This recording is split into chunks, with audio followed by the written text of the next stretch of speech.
Hello and welcome back to another guide for Crown Wars: The Black Prince. My name is Aiken and today we are continuing our series of no BS, no repetition guides for the game.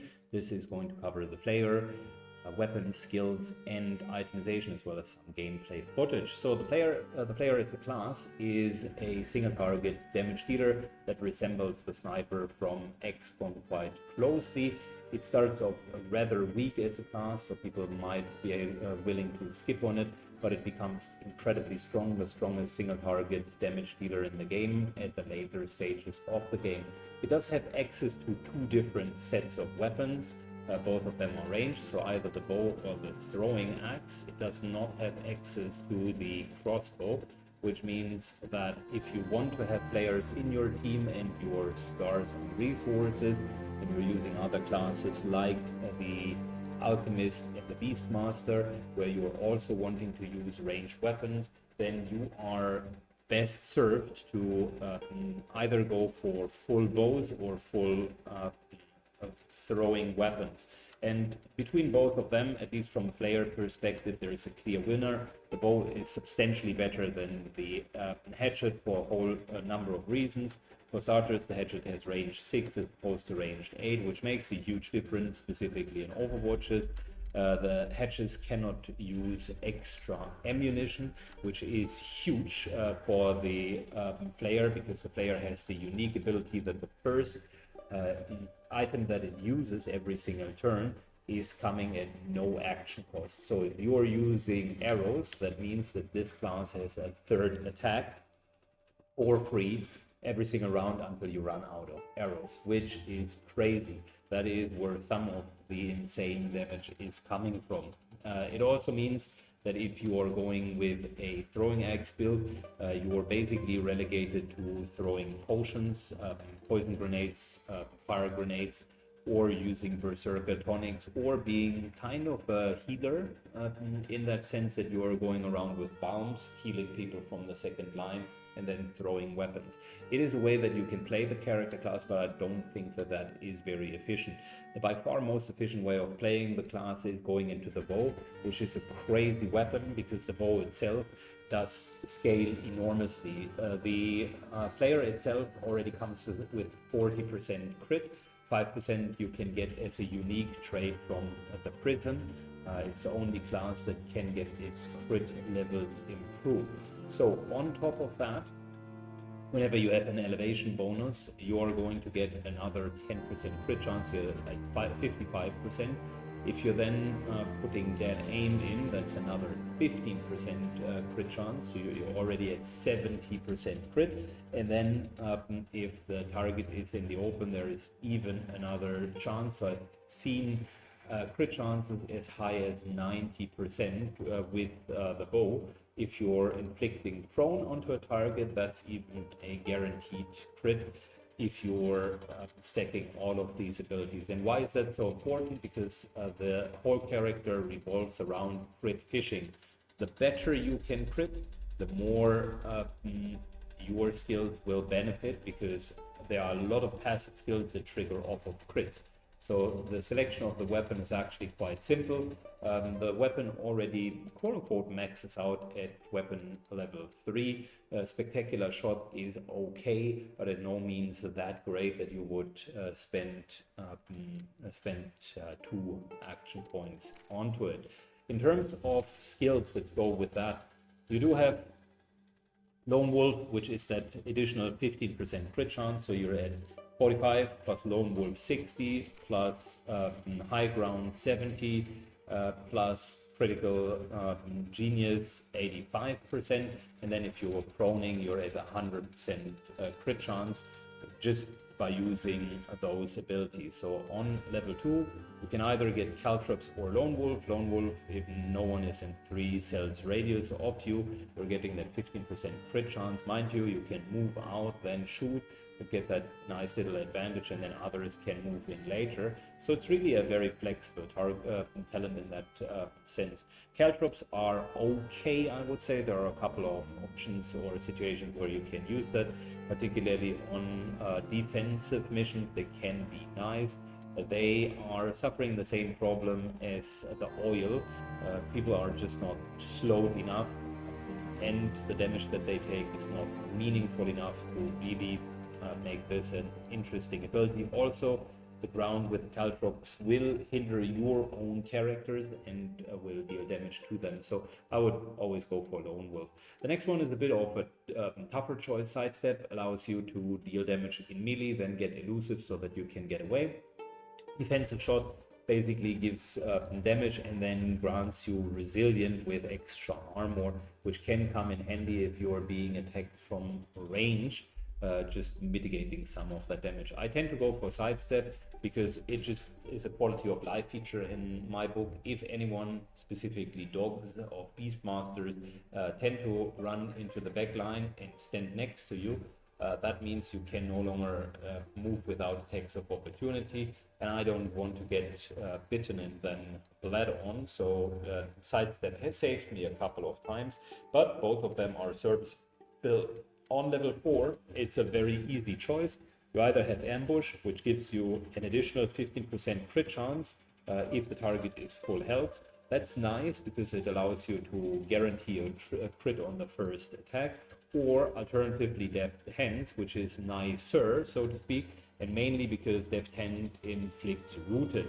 And since half of the enemies, a little bit more than half of the enemies, are pure melee enemies, you're in a situation where this means the character cannot do anything if there is no character adjacent to them. And I repeat, this is incredibly important because it means that the enemy is just taken out for one turn, period. The root chance is quite good. We're talking about 60 to 80% dependent on the willpower of the enemy. So it is a staple. And if you're running 2 Flayers, like the one team composition that I suggested you should be doing, that means you either iterate with that Deft Hands, or you can even take out 2 enemies in the first round, just softening that initial blow, making it a very, very good ability to control the enemy. So that in itself, you can see at the beginning, the character is more so on the controlling side and less so on the pure damage dealing side. But that changes now with level 5 and 6. On level 5, we're taking Toxic Gear, which is inflicting poison as a passive whenever you critically hit. Perfect Shot is nice. It allows you to shoot over a very long distance, and in certain builds, team compositions, I would suggest taking that. But Toxic Gear is better because you're going to crit very, very often with the bow. And with that immense amount of crits, you're going to eventually deal poison damage. And since the poisoning is 7 points of damage per round, it is great for boss fights. It is fantastic for pincushion that I'm going to talk about later. And it also triggers with arrows that you're using. So you essentially have 3 chances per round to deal critical hits. And those 3 chances can all create poison. Granted, the enemy can resist poison, which later in the game will happen from time to time, but still, it is a passive ability that is on top of everything else. It's always active. Everything around you will benefit from it. Therefore, it's so good. Level 6, the same. You're taking Sharpshooter over Distraction. Distraction is neat. It restores a movement point when you kill a unit with a skill. So you can basically kill someone, then move somewhere else, kill someone again. Is potentially a skill that I would be using if I'd be using those throwing hatches, just to be a little bit more mobile, I would suppose. But Sharpshooter is heads and shoulders above of that. Whenever you crit, you remove an armor point, making this character class the single best armor remover after maybe the Crusader with a 2-hand hammer. It is incredible how good the armor removal is. I have had situations where I removed up to 10 armor points. Granted, that was with all of the unique weapons, the unique bow that I've gotten from my house quest, and pincushion that I'm going to talk about in a second. But just keep that in mind. If you can remove 10 armor points technically by using pincushion on one target, then crit with an arrow, and then use the special ability of your bow, which is a unique bow, but still it counts for the purpose of this conversation, then this ability is crazy. Even without all of that, just normally you can remove up to 7 points of armor in a single round with that character. So it is absurdly, crazily strong. Therefore, I would always go to that. And the last one is pincushion versus pinpoint accuracy. We're taking pincushion over pinpoint accuracy for a lot of reasons. So pinpoint accuracy allows one really powerful hit, doubling the crit chance as well as critical hit damage. So with that character, you're almost always critting. You are always critting 100% of the time, and it will be a very, very powerful hit. That's great, I love it, but here's the thing, pincushion is better because you're throwing between 1 and 5 times. Oftentimes, I've never seen it only trigger once, I've seen it trigger 2 to 5 times, on average 3.5, 4 times. So it's rather on the high end from the random number generator that I've seen so far. You deal piercing damage every single time, and you trigger all of your passive effects, so you can poison with every single crit, and you can remove armor with every single crit. I've seen as much as 5 armor removed and 3 to 4 times poisoned on an enemy.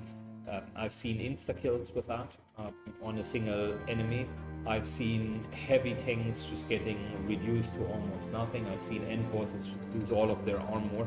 It is a crazy skill in the combination with sharpshooter, and you can use it multiple times on longer missions. So this is going to spiral your character from a really well-performing character. I would say from level 5 onwards, the player performed very well, but here they became incredibly strong. And with the bow and all of these abilities, it becomes even stronger. Now, as for consumables, we already talked about that the character himself has this ability, resourceful, takes no AP to use the consumables the first time. On the highest level, you have 4 slots, and I would fill it with all of the arrows. I do have 1 single target damage, 2 AoE target damage, and 1 cross AoE, so by fields target damage that also ignites the ground, still allowing for enough movement towards enemies to punish them afterwards, whilst at the same time dealing a lot of damage. You can, at the beginning, just take any arrow really, because one is poisoning, one is bleeding, one is fire damage, doesn't matter. What matters is the extra attacks that you're getting out of them, making this character very, very strong. And I've benefited a lot from that many extra attacks of the character. So let's see how the character class plays and how the player really performs. Alright, let's take a look at some of the Flayer gameplay. So we've been engaged by a pack of quite beefy enemies. You can see 80-ish hit points, a lot of armor. And we're going to start today's round with a classic Death Hands. This here is a pure melee character, so by moving him up in the open, which you can relatively easily do, this guy is essentially taken out for now.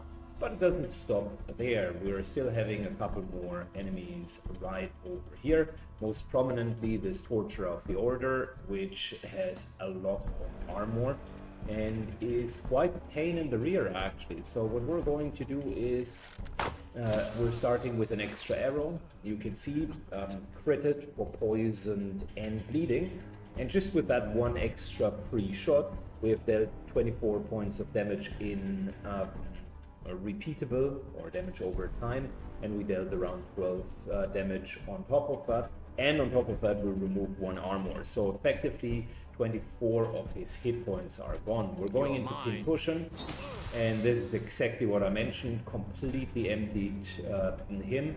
He has no longer any armor, and even worse for him in particular is he's now bleeding and poisoned for 36.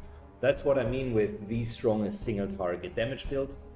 Just look at the impact that this character had on the fight. Completely taken out 1 character, and on top of that killed a 75 hit point for armor character in just 1 turn. If that is not something to be proud of, then I don't know what it is. Alright, got another situation where the player can come in quite handy. So we do have this ambush that has gone wrong for the enemies. And whenever I'm in a situation where that is the case, I am looking for potential crowd control options. So we got this veteran poacher over here who might have throwing axes, and we have the priest of the occult, which very likely is going to have some sort of spells that they can use. Unfortunately, we can't really see the enemies, so the idea here would be to make sure that we're dishing out as much damage and creating as much chaos as possible. We're starting with death hands again, which will allow us to root this guy. So even if he does have throwing axes, he's now in a position where he basically needs to show that he has that, otherwise he's going to be useless. We're going to use a poisoned arrow, an upgraded one. You can see that was 4 hits, all of them poisoning, and on top of it 3 to 4 damage each. So that's like what, 28 points of damage at poisoning, and then about 10-12 points impact.